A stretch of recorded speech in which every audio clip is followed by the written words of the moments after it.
A very good morning to everyone from Chennai. This is Krishnan along with Sriram Krishnan and Priyanka, welcoming you to yet another session in this wonderful India Coaching Conclave.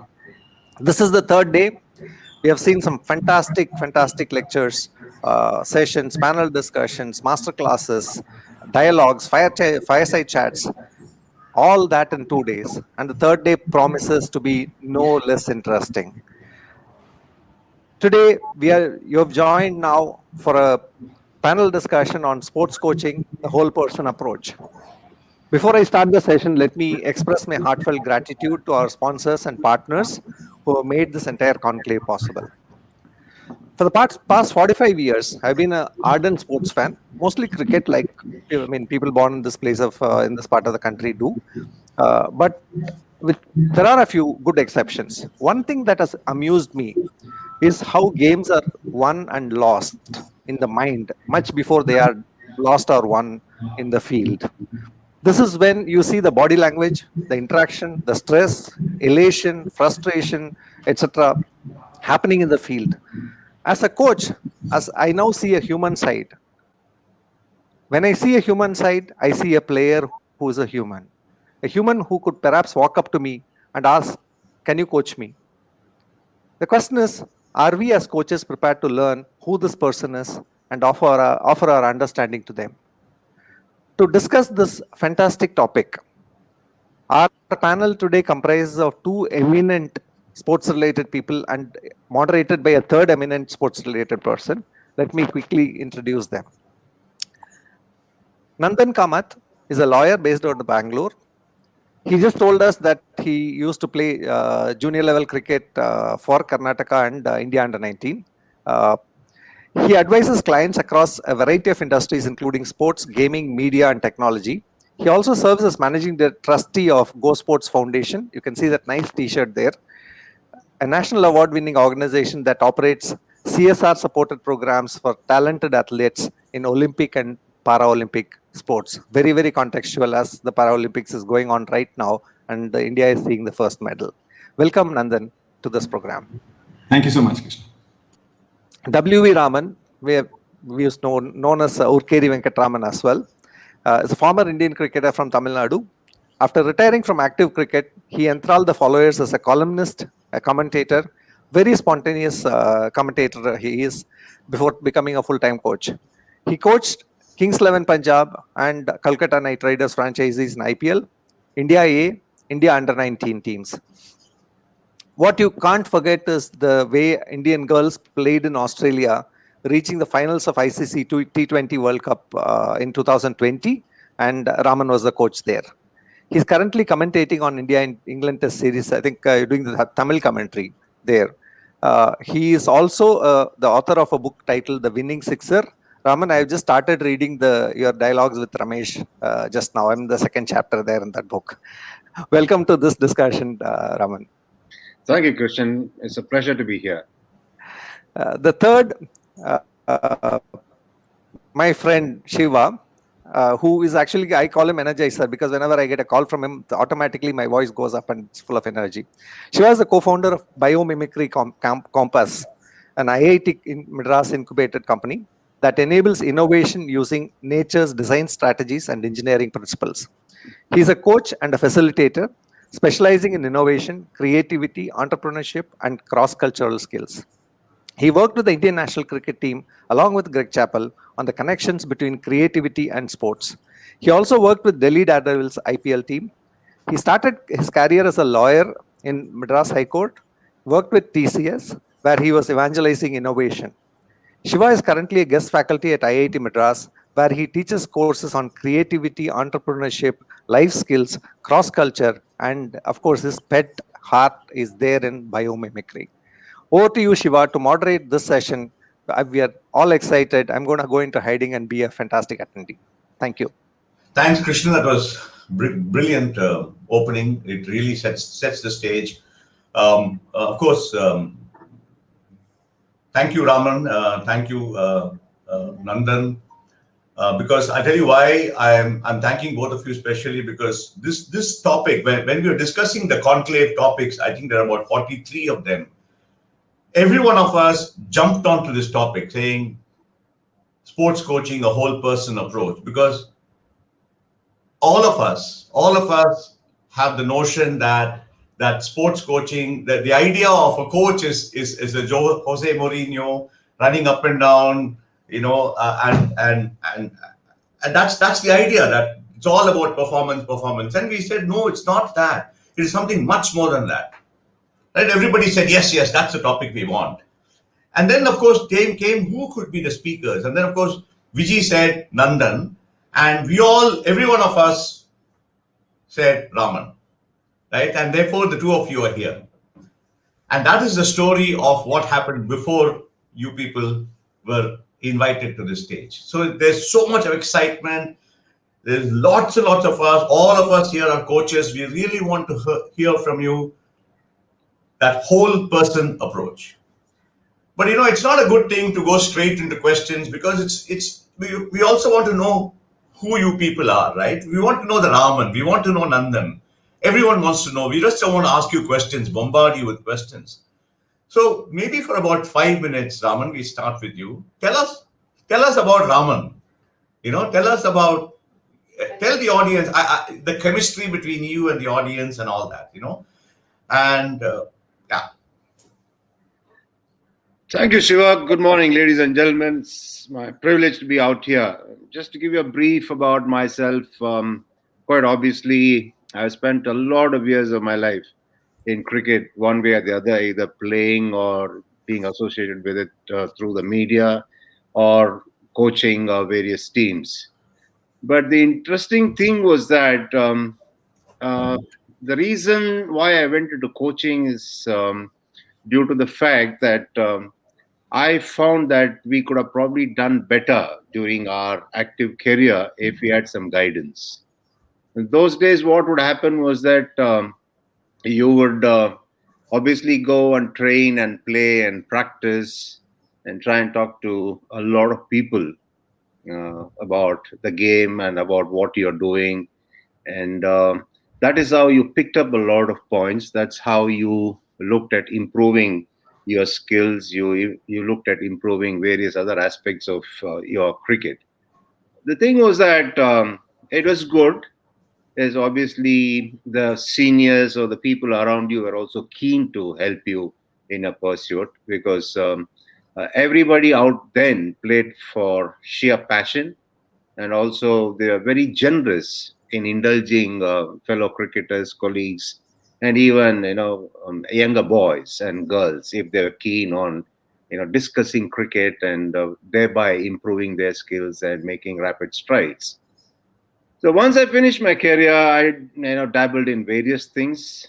Obviously, and that is one thing that everybody does, especially an Indian cricketer does once he retires from cricket. He tries his hand at various things, and then he tries to find out as to where exactly he would like to be for a fair number of years, and where he would like to sort of contribute either towards his personal development or towards the development of the sport. So, like many others, I tried my hand at commentating. I was writing. Yes, I enjoyed doing all that, but something kept nagging me, because the moment I retired from cricket, I did the level 3 coaching course from Cricket Australia, because playing is one thing, and coaching cricketers is another thing altogether. Is perhaps something akin to being a general practitioner in medicine and then specializing into a surgeon. Because once you qualify as a general practitioner in medicine, you straight away you can't really get into operating people. You got to specialize for you to acquire those skills to ensure that you don't really mess up somebody else's lives as a surgeon. So similarly, cricketers have to equip themselves with various aspects of the game that go into coaching an individual. The important thing in coaching was to find out as to what it is that you needed to do to help cricketers better themselves, to also help them first realize the potential that they have, and also as to how to help them make optimum use of the potential that they have. That way, what happened was I had an advantage in the sense that I used to be a captain for most part of my career across various levels, except for perhaps the national team I led at all levels. And I always operated on one particular strength of mine. I would try and see what made the others tick. And the other thing was to try and see things from the shoes of the other person. That way, a lot of things were smoother. You would realize as to what it is that you needed to do in order to try and develop a dialogue and try and communicate with the other person, because you need to know the wavelength at which you need to communicate to that person, and also in the language that would be suitable to each person. Language in the sense I'm not talking about um, Tamil, Telugu, English kind of language. I'm talking about the phrases that you use when you communicate and the extent to which you can use words. Because at the end of the day, what is communication after all? You need to make sure that the other person understands as to what you conveyed to him or her. That is very important. The other thing was sport, especially in India, even today, it remains largely a pastime for many, yes. But people are very, very critical based on the result. If, especially if the athletes or the sports teams don't do well, and then the knives are out and people are very critical. At the same time, if they do well, if they go on to win, obviously you treat it like gods. I think the balance in terms of people seeing what sport is all about or what sports persons are is not yet really, been achieved. It's not a criticism, but that's the way people are. They're passionate. They want their heroes to win. They want the teams that they support to win. But what is forgotten in all this is the fact that in any arena, you will see only the humans playing sport. What will be sport without the human element or without the human factor? That is what creates a lot of variables. That is what creates a lot of excitement when you watch people play sport. And that is what, creates heated debates at times, once the sport is played and the result is achieved. So the human element is very important. And then what do? You need to really understand the person that you are trying to coach, you are trying to help, blossom in their careers. It's very, very important. Because unless you get to know a person, it's not the easiest of things. See, because as a coach, you need to don several roles. You've got to be a friend, philosopher, guide, perhaps a mentor, and also a punching bag. Various roles you have to don. In fact, even the athletes that you coach, whom you coach, you need to be a punching bag for them, because where else will they go and vent their frustration or vent their disappointments? If they do to outsiders, it's not going to be good for them. So the best person for them, or the best avenue, is the person who's spending time with them day in, day out. Come on, Raman, let's have a sparring session. You take all the knocks I give you. This is what I want to do today. I can't refuse. Because in every which way, we communicate a lot of things. Over a period of time, we develop that trust, we develop that relationship, and we also develop that right in a way, in a taciturn manner. We don't expressly discuss about that right of the athlete using the coach as a punching bag. Come on, who's going to tell somebody, come, knock me down as much as you want? Nobody's going to do that. But that unspoken bond develops between the athlete and the coach. So along those lines, the coach has to be extremely open-minded, and he or she should also have the ability to absorb the pressure and also realize that the players and the athletes that they are coaching and need to obviously be supported, especially before the event. They need to be supported a lot. And also, if possible, the coaches need to absorb all the pressure and also take the athletes through the anxiety that they go through leading up to event or during the event. Now, when I say during the event, I'm talking, well, let's say cricket. It's a duration game. But whereas in terms of athletics, once they get onto it, it's all done and dusted quickly. So in that case, it's all about leading up to the event. So the important thing here is that the coaches are very keen, yes, to help the athletes and the sports persons that they guide or mentor or coach. But what is also equally important is that the coach has to understand that his or her role is something akin to a service engineer of an aircraft, and the athletes are the pilots, and the event is the aircraft. What does a service engineer of an aircraft do?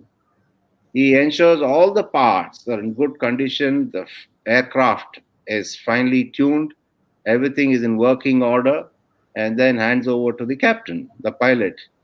Now, once the pilot takes charge of the aircraft, the service engineer has to take a back seat, fasten his seat belt, travel in the aircraft, leave it to the captain. No matter what happens, he cannot get into the act himself or herself. Allow the captain to take it wherever it is. Death or glory, it's up to the captain. So that's how a coach needs to understand what is it that he needs to do, what is it that he can do, what is his ambit, and where to draw the lines. And whatever people may say, the coach cannot be desperately looking for credit. He's got to stay in the background. He's got to lead from behind. You don't lead from the front as a coach.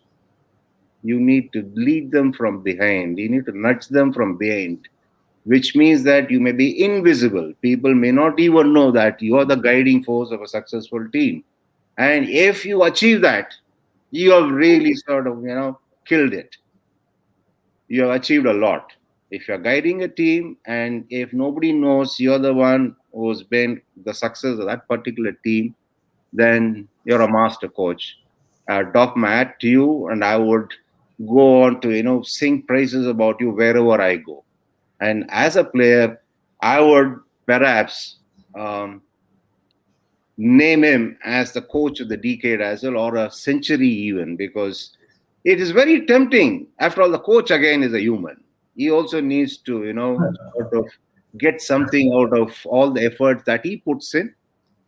But he has to see the bigger picture. He has to realize he's taken on a job which is all about giving. You've got to be the biggest giver as a coach. Now, you cannot be a good coach or a leader unless you have it in you to be a good team player. So before embarking on a coaching assignment or a coaching career or a path of guiding others, please practice being a good team player yourself. Unless you're extremely confident you achieved high levels of being a good team player and you're ready to be a sacrificial lamb for the good of others, don't ever embark into coaching. That is my take on this. That is what I would recommend to everybody.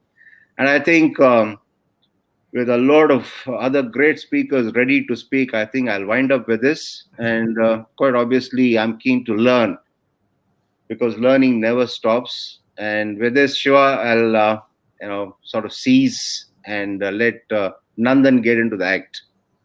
Thank you, Raman. I have a faint suspicion that somewhere you've led all the competencies of coaching that we are used to, because you covered almost every competency, Nandan. I'm sorry, Raman. You covered competency of potential, you covered competency of strength, you covered competency of empathy, you covered competency of balance, you covered competency of human element, you covered everything, the bond, everything you covered. So I wonder whether you saw the competencies at all, because we swear by the competencies, we are tested on the competencies. You are nice to hear that, but the point is that I always maintain when you do something, try to do it well. Even when I, give the BS, I try to make a good job of it.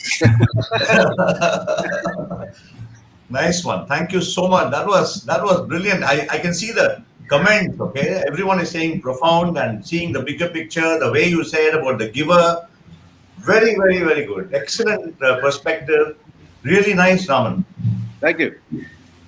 Nandan, we come to you now. Nandan, we have heard so much about you, right?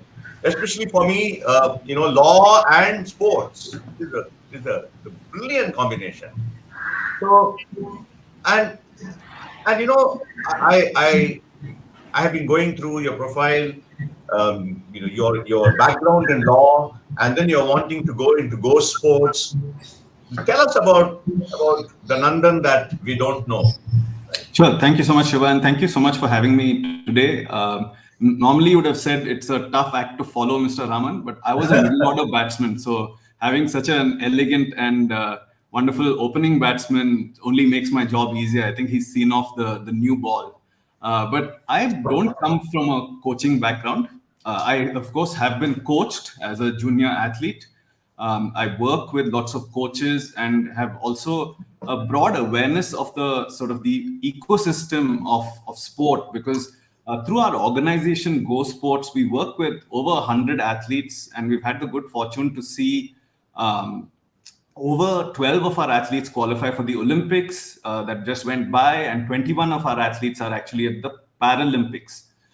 Just my early journey, I was a junior cricketer, very sort of on the path to playing serious cricket. I found lots of structure while I was still at school and college. I had a coach, the discipline and all of that. Where I really found a gap in my own journey was after that structure sort of went away and I had to make my own way through sport.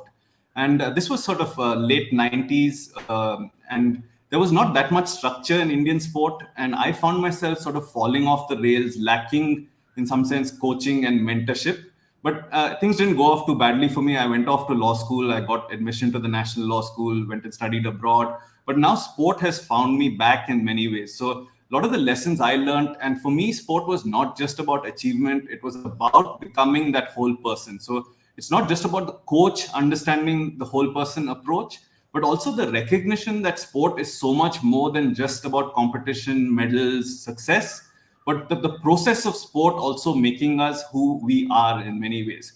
So I can't say I have coaching knowledge or coaching expertise in any way, but I've observed the broader ecosystem through many of our athletes. And Go Sports was very much set up with trying to create an environment around an athlete in a very athlete-centric way. And that was trying to disrupt a model that existed, one that I had experienced a little bit myself.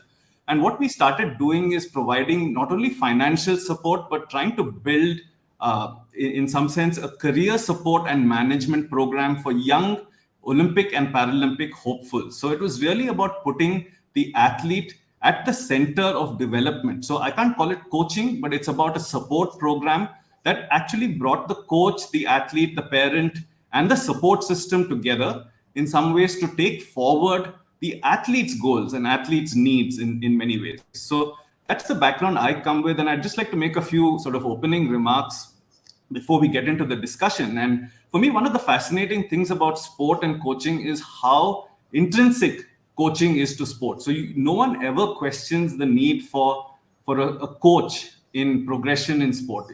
I think coaches find it more difficult to prove their worth in sort of maybe corporate settings, individual settings. Very clearly, I don't think there's a single athlete who believes that they can progress without a coach.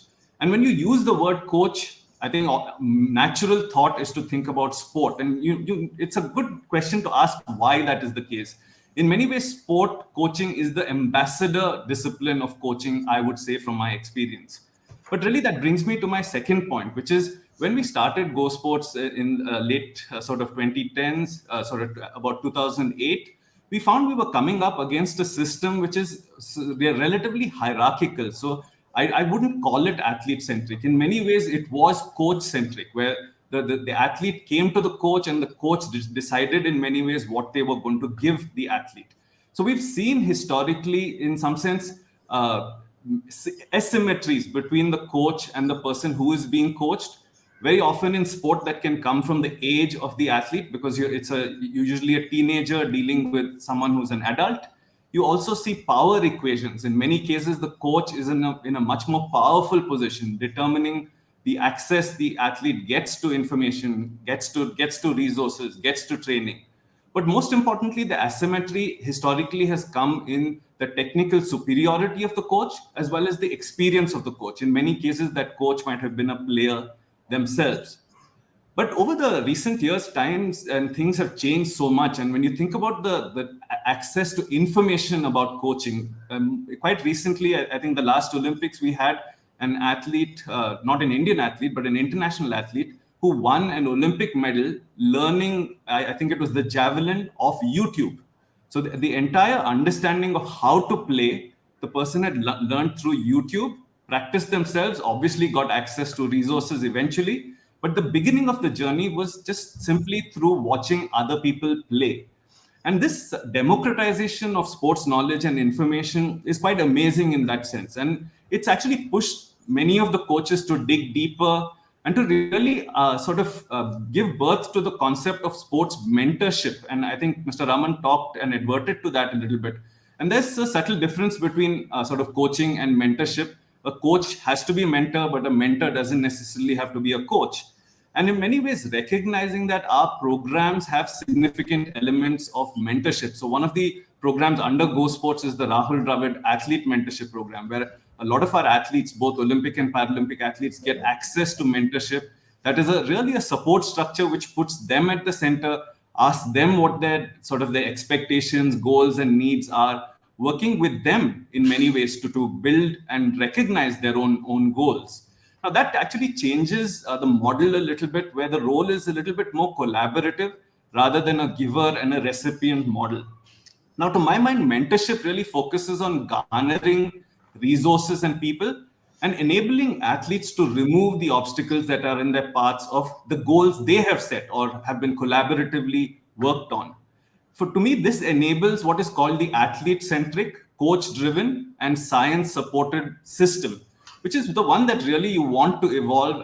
But this requires, in some sense, a deeper understanding of the person, the athlete, the context, the circumstances, but also a fixing of many of the macroeconomic factors in terms of the way coaches are engaged, the way coaches are paid, the way coaches are incentivized. So you cannot divorce any of this from the broader ecosystem of how coaching, sports coaching in particular, as a profession, how it evolves, how it is supported, and how it is understood by both recipients as well as structures such as sports federations, the government, sponsors, and various others. So the role of the coach and that understanding.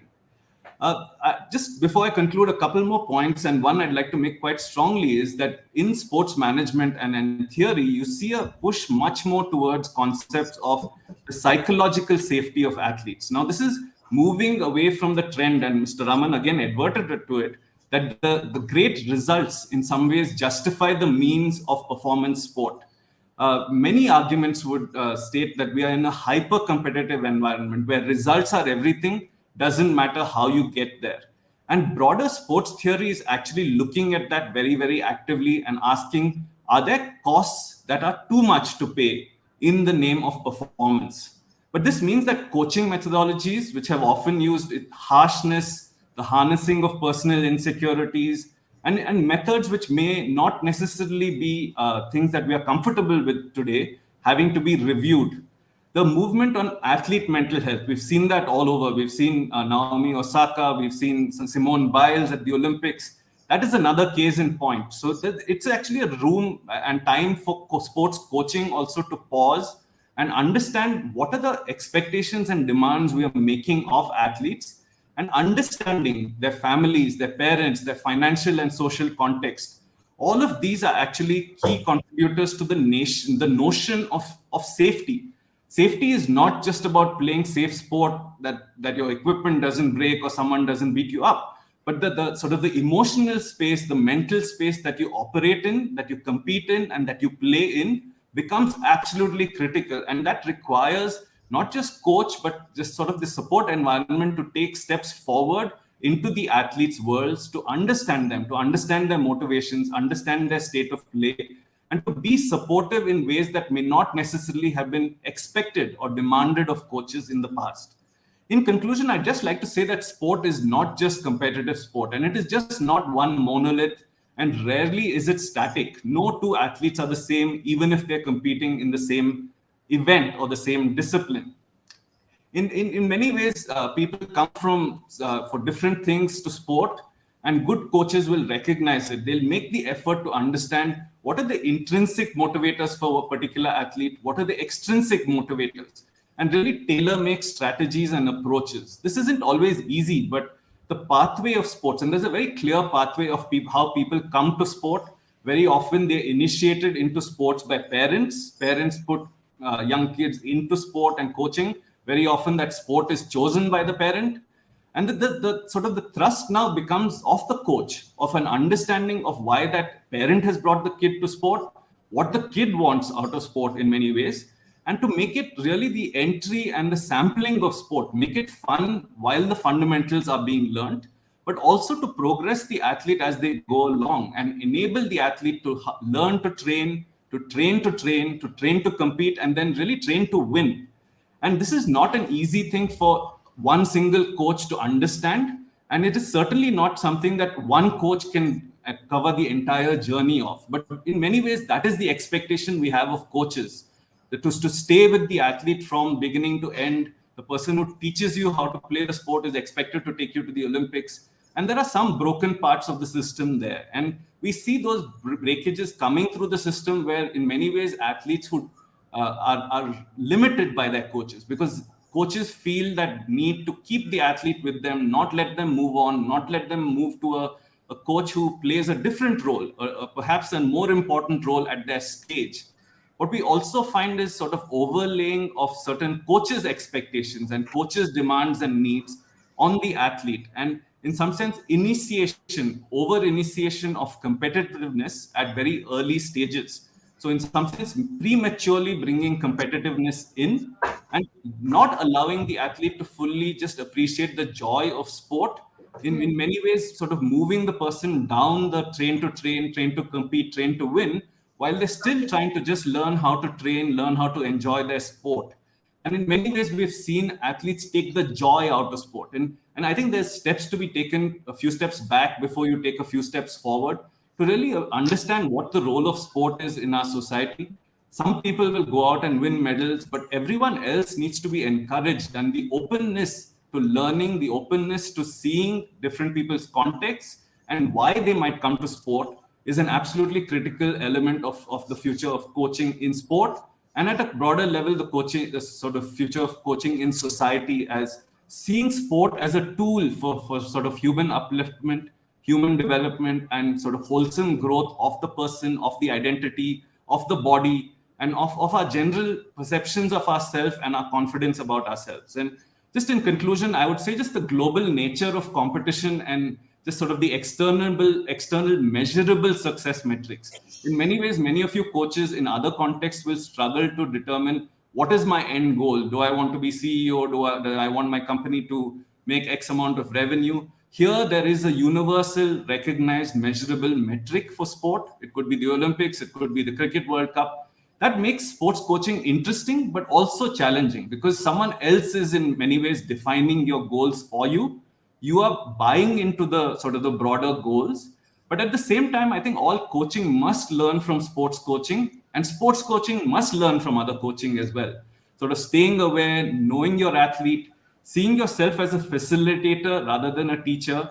Now that helps what you would call creating a resilient, independent athlete who's intrinsically motivated and can think for themselves and make decisions under pressure, but also recognizes why they're in sport and is not overawed by either the situation or the results that may not emerge from external goal setting or external perceptions of what sport is and why sport must be played. So I think those are my opening remarks. Would look forward to discussing learning as we go along as well. Thank you.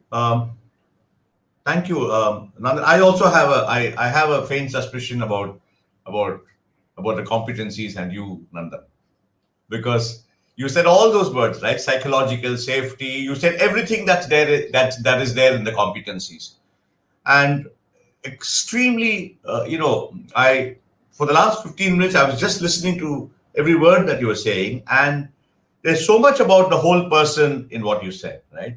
I heard very little about performance. I heard so much about other things other than performance.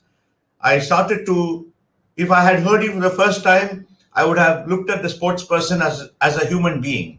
And that's exactly how I thought sports persons have to be looked at, which is what Raman said, which is what you are saying, which is why we had this topic at all. I have one question, because most people who are listening to us, who will listen to us, are all coaches, very highly acclaimed coaches in non-sporting areas, maybe. So I'm going to ask. Actually, this question was my third question, but I'm going to jump to this because it's getting relevant. The first question is to Raman and then to Nandan. The same question for both of you. Um, from what I from a this is essentially for what are the opportunities to coach sports people for the coaching community, right? What is the value that a coach who, like me, or like all these people who are watching us, what is the value that we can offer to a sports person? Because we're a little worried about getting into the sports area because we don't know anything about sports. I've never played cricket in my life.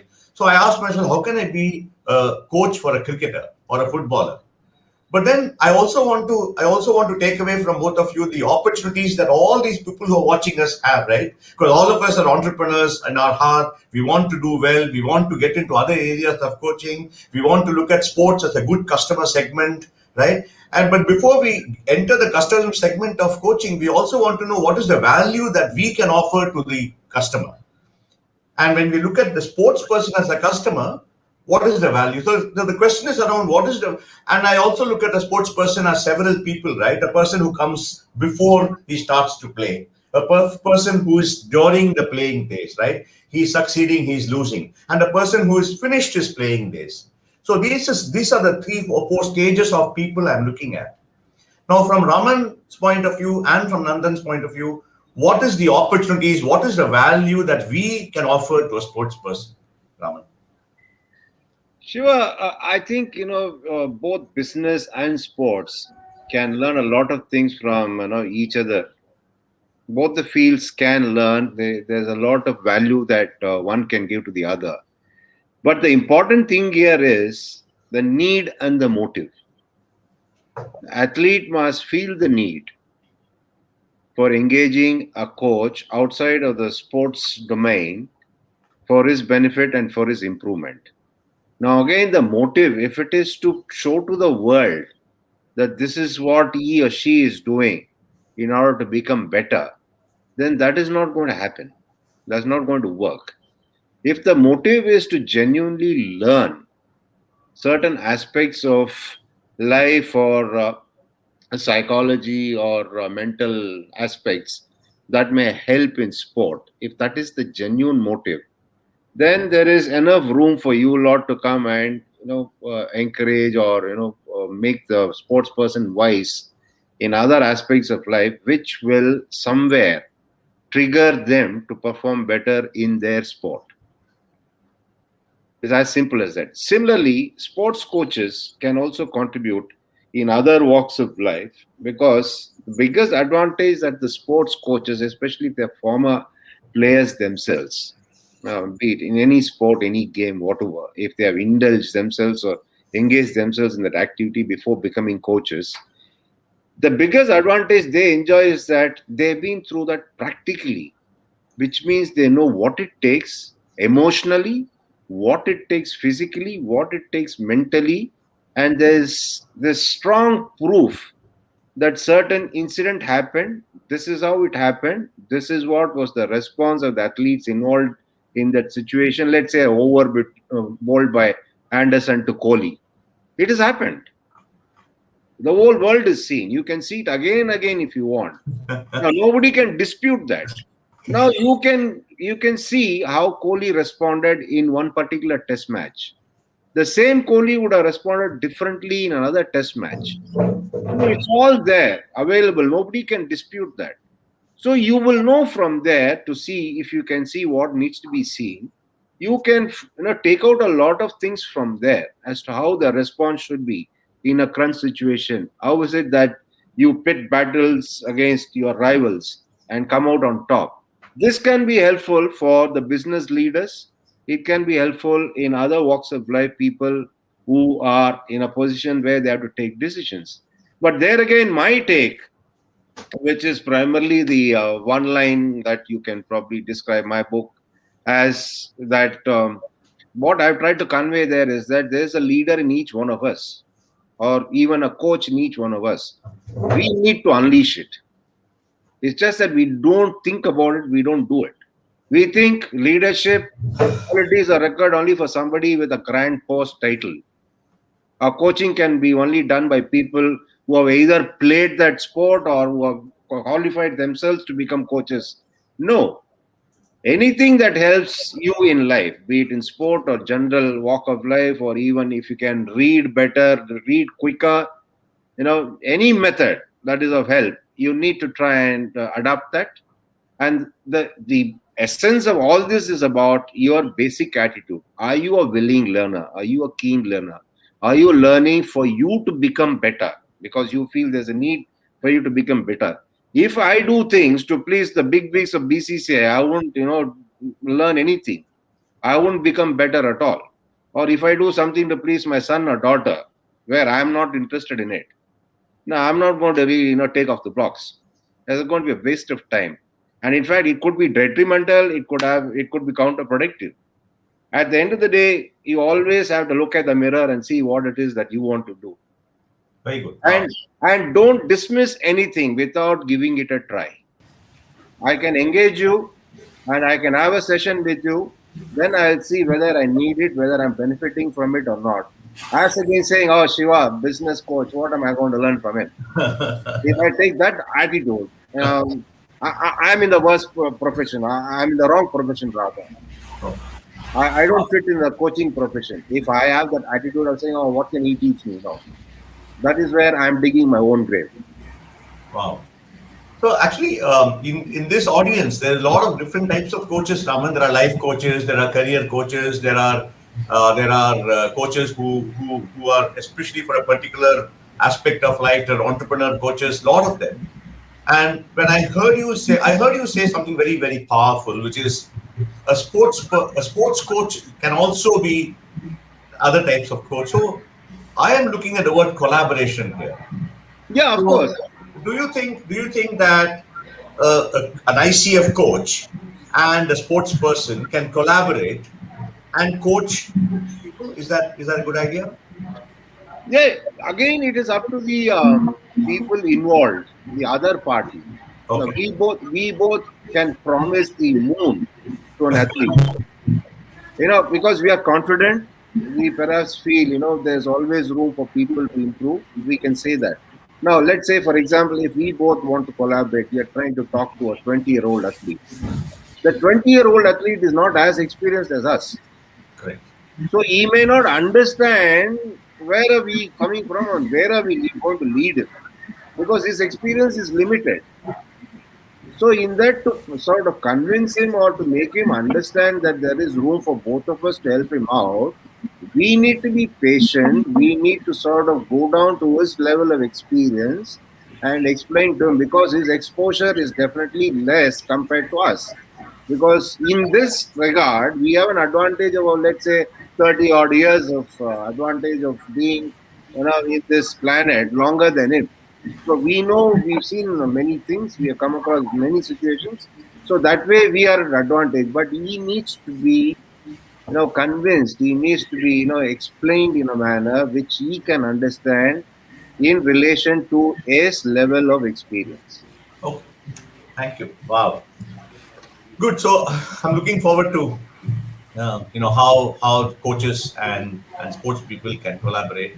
It's a completely new thought that's emerged out of this panel. Thank you so much for that.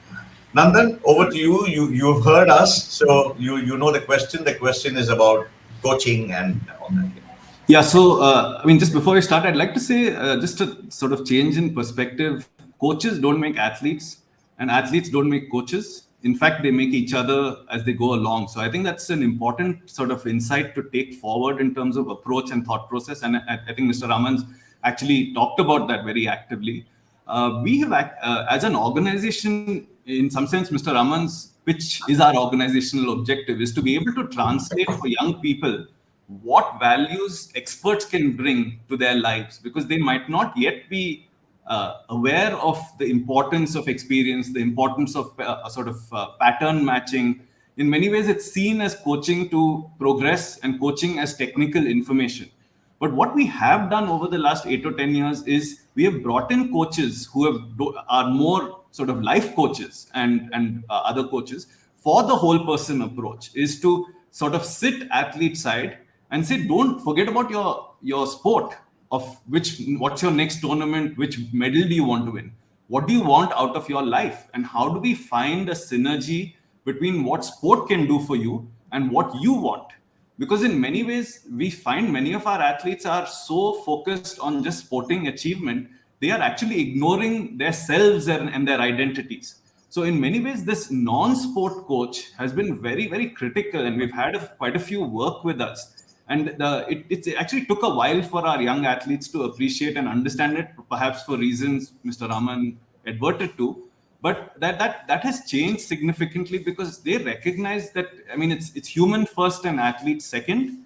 And to me, there's a lot of room for collaboration. In many ways, we have seen that there is a different way that athletes receive information depending on the position of the person. So you have coaches who have played the same sport as them, experienced athletes who turn coaches. You have coaches who have never ever played that sport, but just have tremendous amount of experience and bring sort of theory of coaching in a way that they may not have even experienced themselves. Then you have this new breed of coaches who have not played sport at all and are not even technical coaches. And to me, this is the sort of the new breed of coaches, which is bringing a new lease of life to seeing a wholesome sporting development. Like I said, person first, athlete next, and using sport for each person's progression and goals, recognizing what they are. And we have seen much more acceptance, and the athlete sort of latches on to modes of success. They don't necessarily latch on to specific sport. I want to hear from, yes, I want to hear from someone who has succeeded at my sport and done things in the situations I'm likely to find myself, but I'm willing to learn differently and sort of, in some sense, side load my learning from people who are just successful and have found their calling and found their what I would call self-actualization, and to, in some sense, borrow and to even let new thoughts infiltrate into sport performance, but also sort of sport for personal growth and development. Wow. Okay. So again, I'm hearing the word. There's a nice word from the chat called partnership. So I heard the word partnership when you were speaking. So again, I think the community will be very happy saying there is these opportunities opening up because of what Raman and Nandan are saying, which is one of the objectives of this whole conclave, to increase the scope for coaching. I'm going to deviate a little, make it a little more different now. Both of your books, right? Raman's book. One of the reviewers, Raman, sorry, has said something about, I wrote it down, something about judgment versus assessment, right? I know the time is short, but I'm very interested to know that. So can you very quickly tell us what is this judgment versus assessment that the reviewer is speaking about? Yeah, I'll try to keep it as short as possible. Judgment to me is final. Assessment is something that you can review. It's like saying, famous and notorious. You would like to be called famous, not notorious, would you? Something like that. Why I say that is that it's very easy to say, okay, Shiva can't be a player in my side. But the point is, why he can't be a player at this point is what is important. And when he can be a player in my team is something that we can review. That is assessment. For this set of conditions, Shiva is not suitable.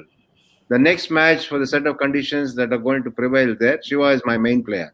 But whereas if I say, oh, Shiva can't be in my team, I'm cutting off my own feet. It happens quite a lot. Now, just going back to the last point that we are discussing, the important thing is, even in a collaboration, it is important for the coaches not to have their ego, undermining them, because that is very important in a team setup. Even if there are 3-4 specialist coaches, they got to work as a team very well.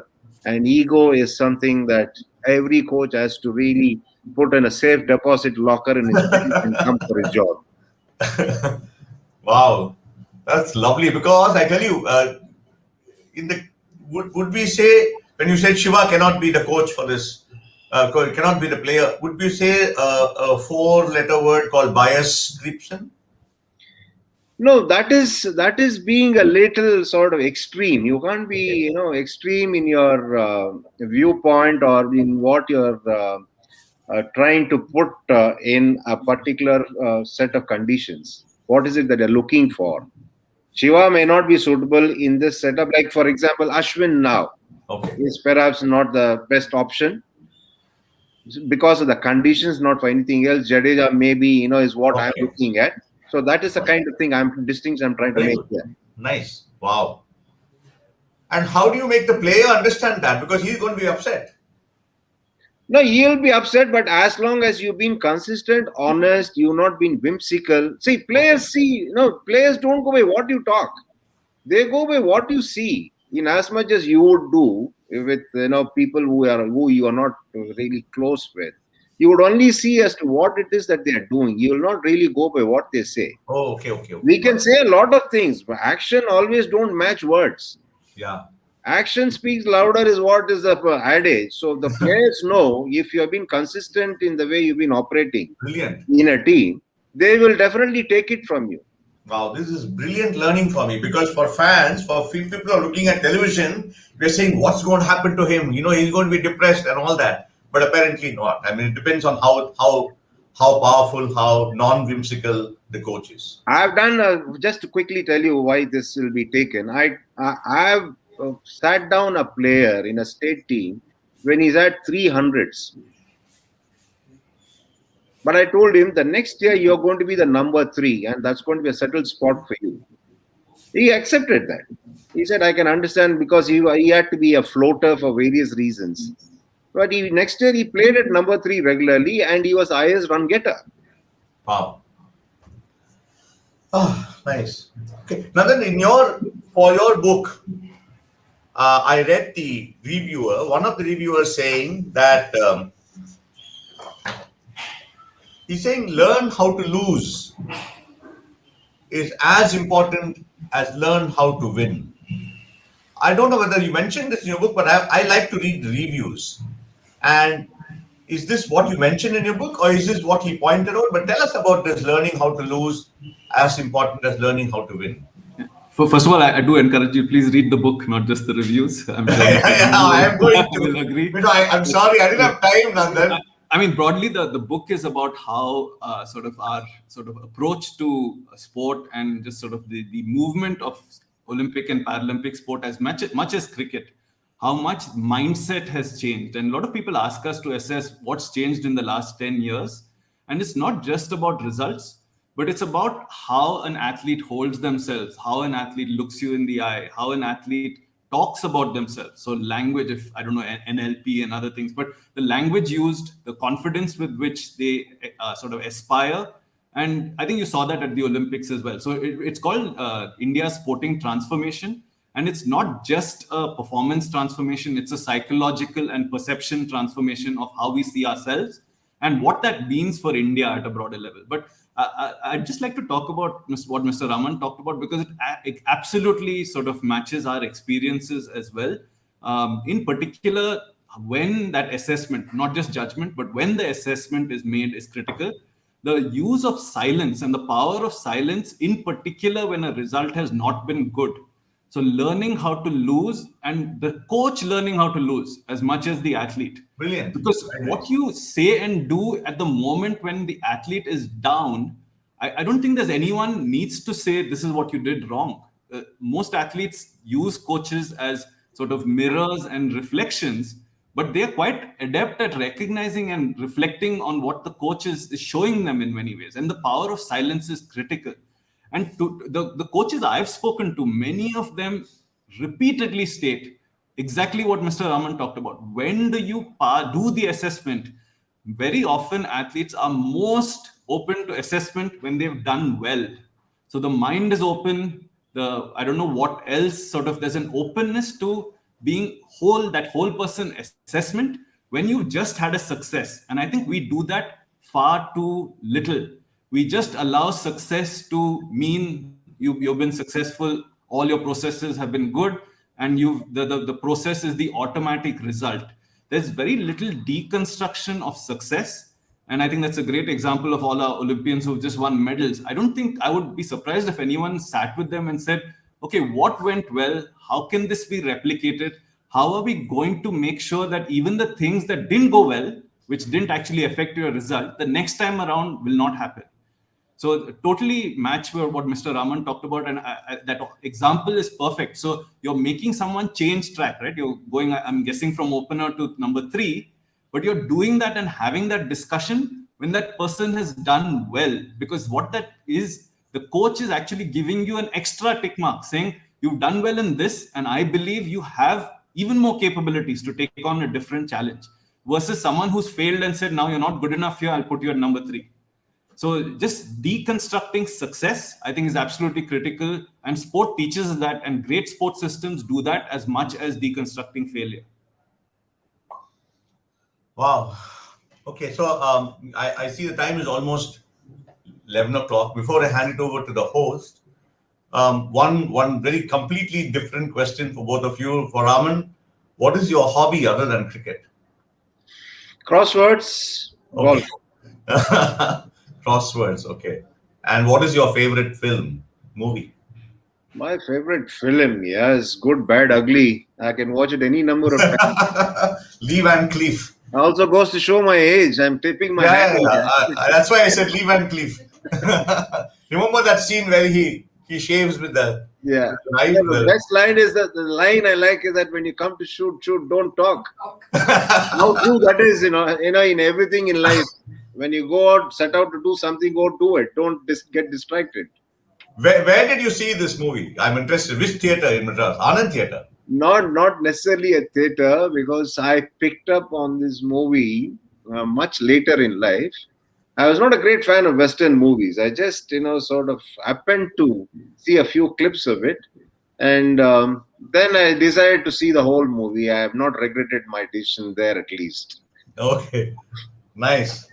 So nice. Okay, Nandan, hobby? Yeah, I love word games and puzzles as well, but also same two wordsmiths here. But also, I mean, if you can call kids and dogs as hobbies, they're certainly a large part of it. Okay. And in terms of movie, one of the ones that I strongly resonated with is called Invictus. It's a book which has been converted. It's about the South African rugby team and the role of Mandela. So it involves sports, it involves leadership, and what sport can do for a nation, and that's something I'm particularly passionate about. So that I think that movie packaged all of that in one. And that movie when Mandela comes down in the helicopter and speaks to the players and say, "Please, gentlemen, win this for South Africa," was brilliant. Yeah, all right, time is 10:59. I have one very quick question from Priya that I must ask. I'm sorry about this, but she says, what does the sports coach have to keep in mind so the performance of the athlete does not become a report card on coach's performance? One very quick line for Priya's question. What does the coach have to keep in mind so the performance of the athlete does not become a report card on the coach's performance? How does the coach go beyond the report card that he gets from people? Yes, he should not expect that. He should give the credit to the athlete, and he should also be mindful of what is it the athlete did well for him to have succeeded, and then also make it a point to look for deviations, if any, in the future, because the form slips because there happens to be a deviation from the norm. You see what is the norm when the athlete is doing well, what does he do right, and find out his norm. Yes, standard deviation is acceptable, but a really crazy deviation from his norm is what is going to land him into trouble. Like if you had seen that last test game, I was remarking about KL Rahul going back to his old ways of going right across, and that's happening. Now that is a deviation again coming back into his game after the first 3-4 knocks in this series. So the coach has to be hawk-eyed, but it also has to be conveyed very, very succinctly, and also the timing of the conversation must be right.